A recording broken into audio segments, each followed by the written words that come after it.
Oke, teman-teman, kita ketemu lagi di warung bahas sama Pak Bayu. Pesan makanan apa Pak tadi Pak? Kita lagi nasi goreng sama Nasi kue goreng tio ini. sama kue tio. Wih, asik nih. Pak, ini kan ngomong-ngomong ini, kan Pilpres sudah selesai Pak ini. Gimana Pak? Gimana ini Pak? Programnya yang terpilih ini piye Pak? Nah, visi kita kan satu. Oh. Kita akan bela yang menang. Bela yang menang ya. Kita akan bela yang menang. Tapi secara analisa dari 3 paslon kemarin, dan paslon 1 tentang pendidikan Pak, Ya. gratis. Hmm. Terus yang kedua akan makan gratis. Makan Dan- gratis ini. Iya. Dan yang ketiga adalah tentang internet gratis. Kalau saya dari program utamanya ini, kalau pendidikan gratis itu kan saya sebenarnya kurang setuju. Karena di mana pendidikan yang gratis itu rata-rata ditinggalkan. Oh gitu ya. Iya.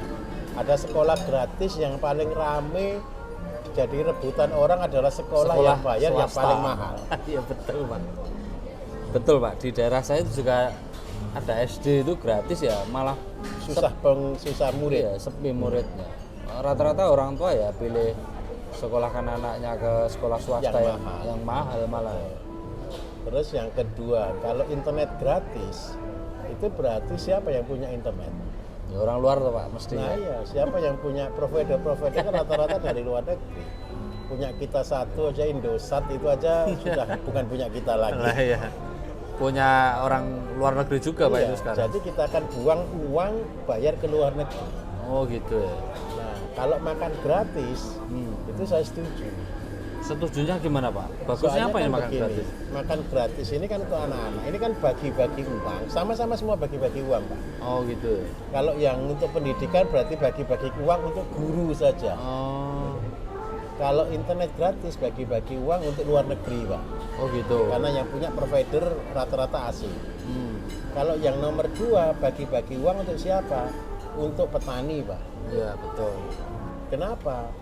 Kalau pakai UMKM nanti kan pasti belanja dari petani. Terus yang makan juga warga, Ya. murid-murid atau anak-anak Otomatis kita sendiri. untuk nyiapin misalnya sekolah ya. Satu Betul. sekolah kan butuh Misalnya 100 sayur. murid Ya. gitu ya. Itu kan butuh ikan, butuh ayam, butuh sayur, butuh telur. Nah, siapa yang produksi kan petani. Petani. Kembali istilahnya uangnya tetap di Indonesia. Jadi dengan cara ini maka ekonomi rakyat akan bergerak.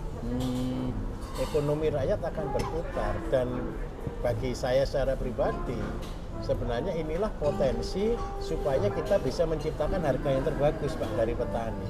Gitu. Karena apa? Petani itu butuh harga stabil, bukan mahal ya, tapi stabil. Pasar yang diciptakan. Karena apa? Ada uang yang berputar di bangsa ini. Ada uang yang berputar bagi rakyat sendiri gitu. Nah, apalagi dalam gerakan kita kan kita gerakan organik nih. Ya. Syukur-syukur ke depan. Tak sambil Kita minum kan- Pak ini Pak. Oke, mari Pak. Buat sedotan Pak. Ini sudah tani. Jadi syukur-syukur ke depan nanti petani yang organik inilah yang bisa memberi makan untuk anak-anak supaya makanannya betul. sehat. Harusnya gitu ya Pak ya. Betul. Bukan anak-anak kita dikasih Nah, itu nanti harus ada bargaining, Pak. Ini kan sudah jadi.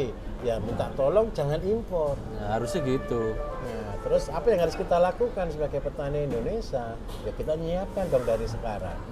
Karena itu petani-petani milenial, petani-petani muda nih. Ayo mulai sekarang kita berupaya untuk siap-siap memproduksi. Tapi nek nanti apa yang dimasak itu impor ya sama aja ya Pak. Percuma. Uang tidak berputar di Indonesia. Telur impor, semua Nah, impor. Kan, jadi Beras kita kan impor. uangnya lari ke sana lagi. Dan inilah momentum untuk kebangkitan pertanian Indonesia, Pak. Karena itulah, jadi kita ngomong ini kan sudah selesai nih. Iya. Pilpresnya ini. Iya. Berarti sebenarnya di bidang pertanian program makan gratis ini juga sesuai Pak, sejalan dengan apa yang dipikirkan Pak Bayu nih istilahnya gitu. Iya, kalau kami dulu kan sudah memprediksi Pak Bambang sebenarnya. Indonesia ini kan punya sejarah yang tidak boleh lepas Pak. Iya, betul. Jadi kalau saya secara pribadi nih, sekarang kan sudah bukan kampanye namanya Iya, kan. betul. Kalau dulu kampanye, tapi kalau sekarang kan bukan kampanye. Sejarah itu setelah Joko Tingkir, yang jadi raja adalah seorang prajurit. Iya. Namanya Panembahan Senopati. Senopati. Panembahan Senopati itu kalau disikat namanya PS. PS itu adalah Prabowo Subianto. Berarti sebenarnya ini yang jadi Presiden Prabowo ini berarti mengulang sejarah. Dan ini adalah momentum kebangkitan. Jadi kalau kita lihat dari kerajaan Pajang, itu adalah pertanian tercanggihnya di dalam kerajaan Nusantara waktu itu. Oh, Jadi dari Solo, Klaten sampai ke Jawa Timur kita nyebutnya Mataraman. oh, jenengan tadi apa Pak minumannya Pak? Saya minum lemon tea. Oh ya, biar santai itu Pak sambil Oke, minum. oke. Enggak Pak. Nah, jadi kalau kita lihat dalam sejarah, momentum kebangkitan dari Pak Jokowi kan sudah dibangun walaupun belum maksimal. Tapi siapa yang akan membangun? Berarti Ya Pak sekarang. Jokowi itu Joko Tingkir ya Pak? Ya kalau plesetannya kan gitu. Joko Tingkir. itu betul loh Pak, naik dari banteng. Gitu Dia ya. bisa menjadi raja di Demak gara-gara Kebo Kenongo. Kebo Kenongo itu kan kebo Pak, banteng Pak. Iya. Petani waktu di kerajaan Demak. Tapi kan itu sejarah. Sejarah. Tapi saya percaya sejarah itu terjadi pengulangan. Pengulangan ya. Betul. Apa gadokmologi Pak? Ya ilmu gadokmologi dan ngawurisasi. Tapi bisa juga mungkin. Bisa. Tapi saya percaya. Kenapa kok saya percaya? Habis ini kita akan lihat kebangkitan Indonesia di dalam Indonesia Maju ini akan luar biasa.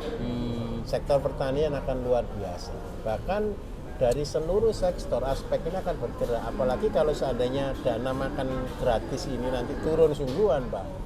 Ekonomi rakyat akan bergerak secara luar biasa. Saya percaya. Tapi gini Pak, dengan sekarang kan kita ngomong ke ini presiden ya. Iya. Sekarang kan kalau ini kan tinggal nunggu sebentar lagi ya pengumuman ya. Kalau melihat hasil sementara kemarin kan udah jelas itu. Ada pihak yang menang lah istilahnya. Iya.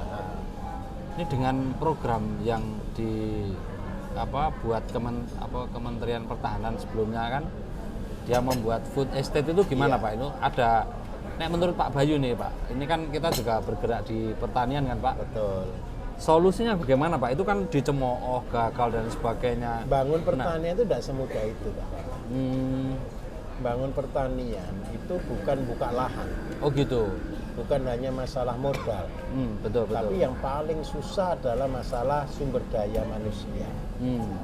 Kita bisa buka lahan seluas-luasnya. Kalau tidak ada yang kerja, tidak punya manajemen, tidak akan bisa jalan. Sama aja ya Pak ya? Sama saja. Karena pertanian itu butuh manajemen. Betul. Karena itu kalau bagi saya secara pribadi, bukan berapa luas yang kita punya, berapa efektif dan mandiri kita bisa mengelola apa yang ada. Karena itu fokus kita di pelatihan-pelatihan kita membangun petani itu yang punya kemampuan mandiri secara pupuk, secara manajemen, dan secara budidaya Pak. Oh gitu ya. Berarti ya sambil persiapan makan ya. Berarti kan ini Pak. Sebenarnya pertanian itu kan bukan soal lahannya yang luas. Betul. Istilahnya kalau misalnya dari setiap rumah tangga ya kata Pak. Dari setiap rumah tangga itu kalau bisa memenuhi kebutuhan makannya sendiri, misalnya yang seperti Pak Bayu ajarkan itu kan sayurnya supaya nanam sendiri. Betul. Semua nanam Beras sendiri. Ayam sendiri, telur sendiri, ikan sendiri. Ya secara otomatis Indonesia maju. Betul ya. Ini kan akhirnya setiap individu dari masyarakat itu tidak tergantung ke siapa-siapa lagi ya. Kalau seandainya Pak, bisnis itu akan tetap jalan. Ini coba nih ya, dari keluarga-keluarga yang kecil-kecil ini, mereka kan ada kendala Pak, tidak punya lahan. Nah di sini justru pemerintah sebenarnya kan dengan mudah memberi lahan Pak. Gitu ya. Pemerintah itu lahan banyak Pak, yang bisa ngelola dengan baik itu loh tidak ada. Makanya kita adakan pelatihan ini kan termasuk nyiapkan orang-orang itu ya Pak ya? Iya benar sekali. Monggo Pak, makan dulu Pak. Kita makan dulu ya. Wes terima kasih. Oke teman-teman, kita makan dulu. Nanti kalau ada waktu kita ngobrol-ngobrol lagi. Terima kasih.